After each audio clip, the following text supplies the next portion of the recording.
글 하나 없이 눈이 부신 나의 세상을 보면 참 아름다워라.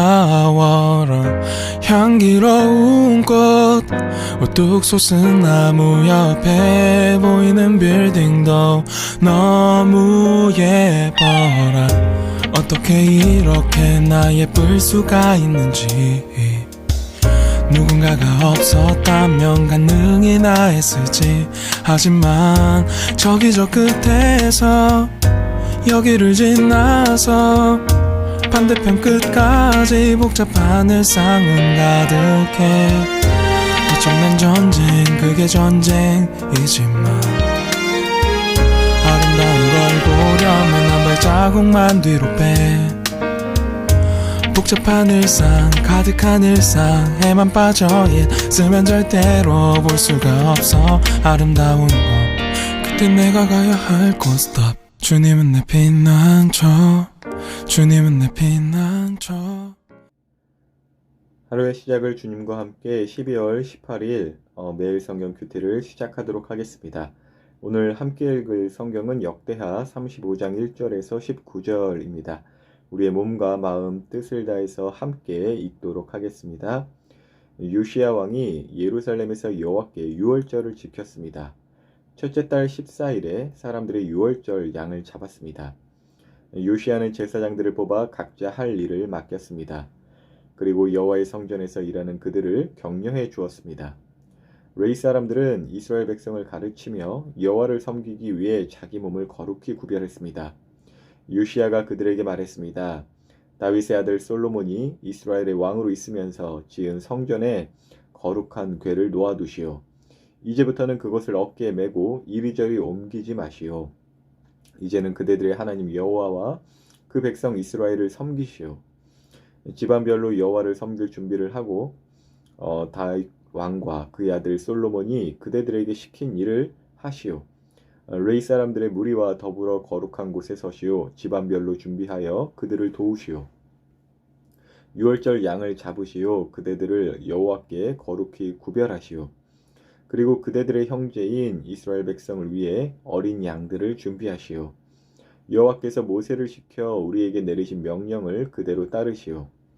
요시야는 이스라엘 백성에게 자기가 가지고 있던 짐승들 가운데서 양과 염소 3만 마리를 주어 유월절 제물로 쓰게 했습니다.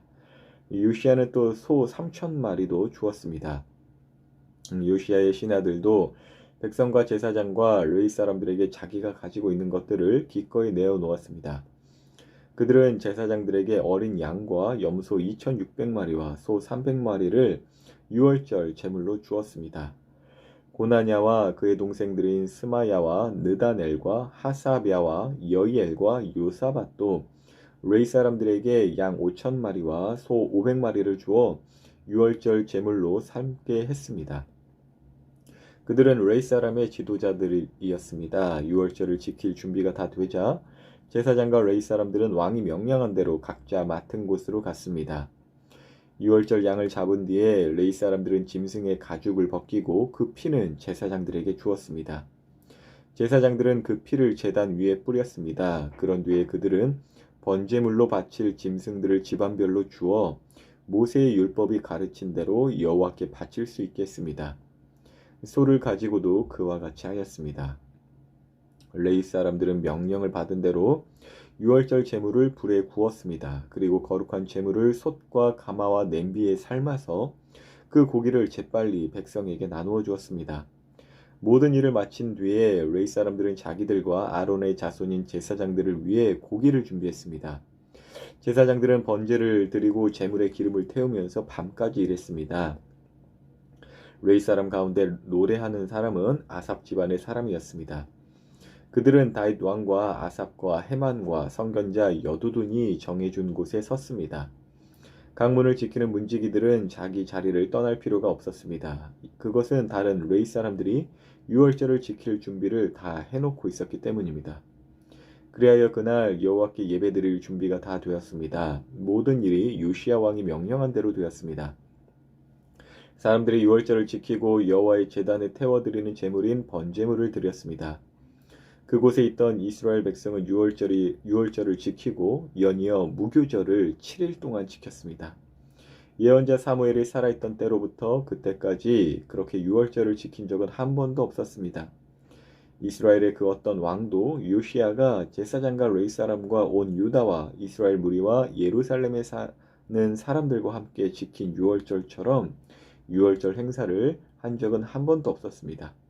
이 유월절을 지킨 때는 요시야가 왕으로 있은 지 18년째 되는 해입니다. 오늘은 요시야가 유월절을 지킨 이야기가 나옵니다. 요시야에게 있어서는 증조 할아버지겠죠. 히스기야, 최고의 왕이라 평가받는 히스기야도 유월절을 회복하고 지켰어요. 그러니까 이런 것으로 볼 때 어떠한 절기를 회복하는 것 그리고 지키는 것은 그 하나님의 사람이라면 반드시 보이는 모습 같기도 합니다. 우리에게 있어서 이러한 절기가 무엇일까요? 아마도 부활절이나 성탄절일 수도 있고요. 또 매 일요일을 주일로서 지키는 주일 성수가 그러할 겁니다. 그리고 더 적극적으로 하나님께서 정하신 어떤 시간과 질서에 따라 살고자 하는 사람들은 매일의 번제를 드리는 것처럼 말씀을 묵상하고 기도하겠죠. 이것들이 저 요시야나 히스기야 하나님의 사람들이 회복하고 지켰던 오늘날의 절기들일 것입니다.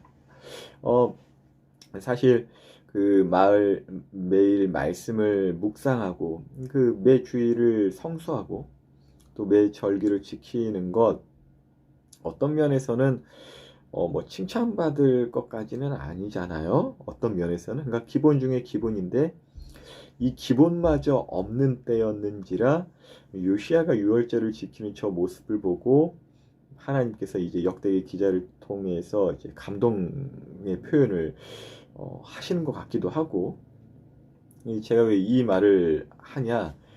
그러니까 한편으로는 이렇게 말씀을 딱 읽는데 그러니까 10번 기본이나 뭐 10번 잘하다가 한 번 못한 사람은 정말 못하는 사람처럼 돼버리는 것 같고 10번 못하다가 한 번 딱 잘한 사람이 뭔가 뭐 잘하고 칭찬도 더 받고 막 감동을 또 때로는 감동을 더 주는 경우가 있어요. 우리 청소년들은 어떤지 모르겠는데 집안에서든 학교에서든 이제 본인은 평소에도 대부분 우리 청소년 친구들 보면 부모님 말씀도 잘 들으실 것 같고 또 선생님 말씀도 잘 들으실 것 같아요.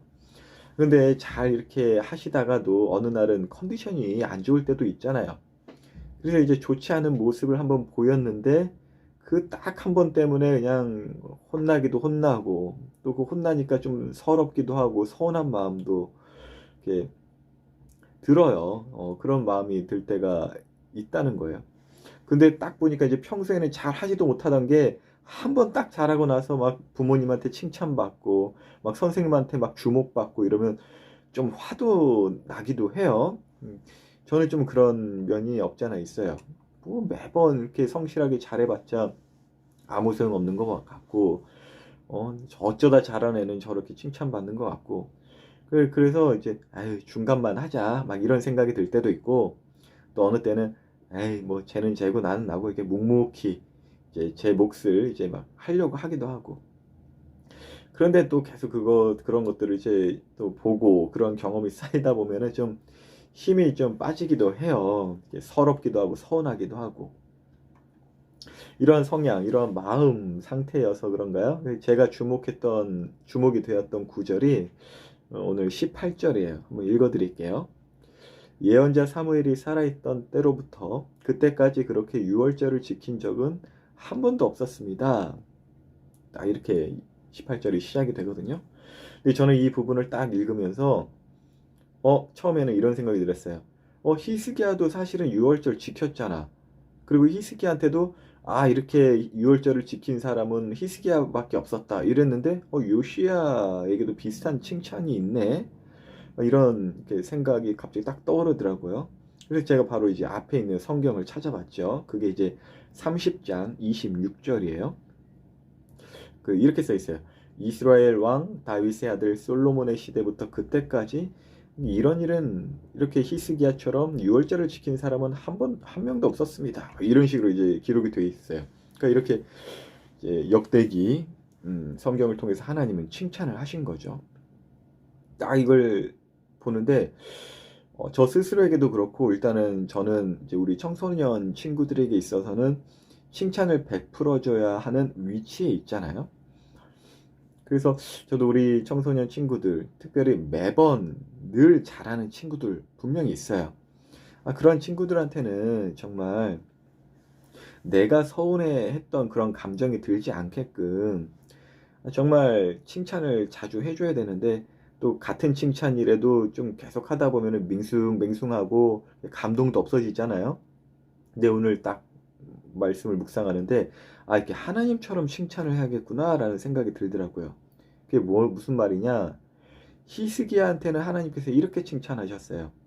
솔로몬의 시대부터 지금까지 이렇게 잘한 사람은 없었다. 이렇게 칭찬하세요. 근데 이제 요시야한테는 그 칭찬과 칭송의 범위가 훨씬 더 넓어져. 사무엘 때부터 정말 더 이제 과거로 가자. 사무엘 때부터 이제 지금까지는 이렇게 잘한 사람이 없었다. 하면서 칭찬과 칭송의 범위가 넓어지고 있어요. 저도 이렇게 해야 될 것 같은 마음이 막 들더라고요. 주일 성수. 사실 쉬운 거 아니거든요. 근데 매번 이렇게 매 주일 잘 이렇게 지키고 오는 정말 기본 중에 기본이지만 매번 잘 오는 친구들을 바라보면서 잘 칭찬을 못 해준 것 같아요. 한편으로는 저도 그러한 것 때문에 서운한 감정도 있었건만 정작 우리 친구들한테는 그냥 당연히 오겠지 이러다가 어쩌다 못 왔어. 그러면 안 왔어? 못 왔어? 막 그러면서 막 좀 속상하기도 하고 왜 못 왔어? 막 이런 식으로만 생각하기도 하거든요. 근데 잘 오지 않던 친구가 반갑게도 오랜만에 나왔어. 그럼 이제 그 친구한테는 아유 막 칭찬도 엄청 해주고 막 그렇게 하죠. 근데 참 이게 제대로 된 거는 좀 아닌 것 같다라는 생각이 저의 어떤 그 경험 면에 있어서 저도 서운했던 그런 기억이 있기 때문에 그런 것과 함께 오늘 성경을 읽으면서 그래 하나님처럼 내가 칭찬을 해줘야겠구나. 그러니까 원래 잘하는 우리 친구들에게 계속 칭찬을 해줘야 되는데 같은 칭찬을 좀 밍숭맹숭하고 좀 그냥 겉으로만 하는 것 같고 또 동기부여도 또 잘 안 될 때도 있잖아요. 근데 이제 요시야한테는 더 이제 히스기야보다도 확장된 칭찬으로 이제 칭찬을 해주시는 그 하나님의 어떤 기록을 보고 저도 이제 우리 이제 다혜를 한번 그냥 예를 들어서 해볼게요. 참 우리 다혜처럼 이렇게 섬겨주고 교회를 섬겨주고 또 말씀도 이렇게 매일 묵상하는 사람은 이명박 대통령 때부터 지금까지 없었어요. 이렇게 이제 칭찬을 할 거예요. 그런데 이제 그 다음 주에도 잘하는 거야, 우리 다혜가. 그러면은 원래 다혜는 잘해 뭐 이렇게 하는 게 아니라 참 우리 다혜처럼 이렇게 섬겨주고 매일 이렇게 말씀을 읽는 사람은 이승만 대통령 때부터 지금까지 없었어. 이렇게 이제 칭찬을 무한대로 이제 칭송의 범위를 이제 넓히면 이제 아담 때까지 가겠지. 이제 태초 이전까지 가겠지. 이런 생각이 들더라고요. 정리하면 하나님의 칭찬을 많이 해줘야겠구나라는 생각이 들었다는 건데 칭찬을 듣길 원하는 여러분의 입장에서 또 그 칭찬을 베푸는 저의 입장에서 이건 나눈 것이고 여러분 한번 또 입장을 바꿔서 여러분의 할아버지 할머니 그리고 아빠 엄마에게 드리는 어른들에게는 칭찬이란 말이 좀 어울리지 않겠죠. 대신 감사의 표현이 있겠죠. 근데 그분들의 어떠한 부모님이나 할아버지 할머니의 그런 섬김들 매일 음식 차려주시는 것 정말 기본 중에 기본이잖아요. 할아버지 할머니니까 당연히 해야지. 아빠니까 해야지. 그래서 넘어갈 수 있는데 또 때로는 감사의 표현이 매번 같은 감사의 표현이 또 받는 사람이나 주는 사람이나 좀 지루할 수도 있고 또 밍숭맹숭할 수도 있으니까 이 오늘 제가 받은 이 묵상의 어떤 그 감동을 한번 소스 삼아서 한번 그 칭찬과 칭송의 범위를 점점 더 한번 넓혀 보세요. 할머니 뭐 어머니가 막 맛있는 찌개를 끓여주셨어. 와, 네 진짜 꼭 이렇게 하라는 건 아니고 여러분이 응용하세요. 와, 나는 지금 진짜 내가 초등학생 이후로 이렇게 맛있는 찌개는 처음 먹어봐. 했다가 이제 그 다음날에도 같은 찌개가 나왔네? 그러면 그때는 어떻게 칭찬하냐? 와, 내가 엄마 뱃속에 있을 때부터 지금까지 먹었던 찌개 중에 제일 맛있네? 칭찬의 범위를 막 크게 해주는 것. 그것을 칭찬을 듣는 사람이든 감사를 듣는 사람이든 어떠한 동기부여가 충분히 될 수 있다라는 생각이, 또 한편으로는 서운한 입장에 있었던 제가 기대했던 또 칭찬인 것 같기도 하다라는 생각이 들어요. 하나님께서 정말 그러신 것 같아요. 그러니까 하나님은 어쩌다 한번 잘한 친구도 칭찬해 주세요. 그리고 매번 잘하는 친구에게는 더 큰 칭찬을 분명히 해주세요. 그리고 때로는 매번 잘하는 친구, 그 잘함이라는 어떤 그 강박 때문에 지치기도 하고 또 넘어질 수도 있잖아요. 그러나 그때도 하나님은 다시 일어설 수 있도록, 또 다시 일어서는 그 자체만으로도 정말 더 크게 칭찬해 주시고 또 우리를 믿어 주시는 그 하나님의 모습이 오늘 말씀 묵상을 통해서 저는 만날 수 있었습니다. 히스기야가 회복하고 지킨 그 유월절이라는 기본 중에 기본, 그리고 또다시 그 기본을 회복하고 지킨 요시야, 그리고 그 정말 기본이지만 같은 모습이지만 정말 더 큰 칭찬을 베푸시는 하나님을 보면서 정말 하나님께서는 언제나 우리를 위하여 칭찬을 준비하고 계시구나. 그리고 한 번 칭찬으로 끝나는 것이 아니라 더 크고 풍성한 칭찬을 여전히 베푸실 준비가 되어 계시구나라는 생각이 오늘 마무리로서 나누어 드립니다. 오늘 성경 읽으면서 어떤 면에서는 역대기나 모든 성경이 아니 뭐야 또 6월절이야? 아니 또 우상 숭배다 또 회복했어? 또 같은 말이네? 이렇게 생각이 들 수도 있거든요. 근데 어찌 보면은 다시금 기본을 회복하는 것, 또 기본에 충실하는 그 반복되는 모습이 우리의 모습일 수도 있고, 매번 이 수준에 머무르는 것 때문에 우리 스스로를 바라보며 실망할 수도 있긴 하겠지만, 그 모습을 보며 우리에게 늘 상을 베푸시기를 원하시는 하나님이라는 것, 그리고 더 큰 칭찬을 예비하고 계신다는 것 꼭 기억하시면서 오늘도 여전히 어제와 같은 반복된 하루겠지만 기본에 충실하고 또 하나님의 상급을 기대하는 하루가 되시길 예수님의 이름으로 축복합니다.